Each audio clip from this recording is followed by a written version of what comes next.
তাবলিগে 3 বা 40 দিনের সিল্লা দেওয়া যাবে কি? কথা বুঝছেন নাকি? আপনারা কি বলেন? আমরা এরা মনে করে আমরা তাবলিগের বিরোধিতা করি। আর তাবলিগ হলো ফরজ। সূরা মায়েদা 67 নম্বর আয়াত, ইয়া আইয়ুহার রাসূল বাল্লিগ মা উনজিলা ইলাইকা মির রাব্বিক। আল্লাহর রাসূলকে আল্লাহ বলতেছে আপনি তাবলিগ করেন কেন? এই তাবলিগ করার জন্যই তো আল্লাহ আসমানি কিতাব দিয়ে নবী রাসূলকে প্রেরণ করে, তাই না?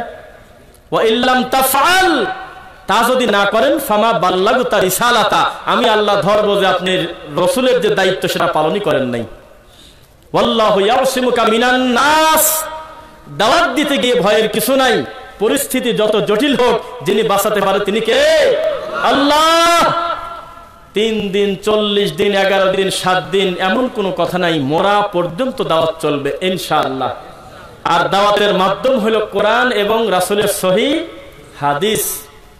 কোনো জাল জয়ীফের কিতাব নয়, কোনো মিথ্যা কথা নয়। আচ্ছা, আজকে এইটি করা করে বলেই দেই, আল্লাহর ঘরে ফাজাইলের সিরিজ থাকে না? মেম্বারের পর ফাজাইলের সিরিজ থাকে না? কথা বলেন না দেখি।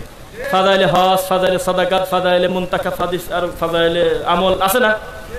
আপনি একদিন খালি ফাজাইলটা সরায়ে ওখানে আল্লাহ রাসূলের সহিহ হাদিস বুখারী গ্রন্থটা রেখে দেখেন, সহিহ মুসলিমটা রাখেন, অন্যান্য হাদিস গ্রন্থ রাখেন, কোরআন মাজিদের তাফসীরটা রেখে ওইটা একটু আলমারিতে আপাতত 2টা দিন রেখে দেখেন টিকতে পারেন কিনা। পরিস্থিতি কত খারাপ আপনি দেখবেন, আপনাদের কত বড় পাপের কাজ করছেন দেখবেন।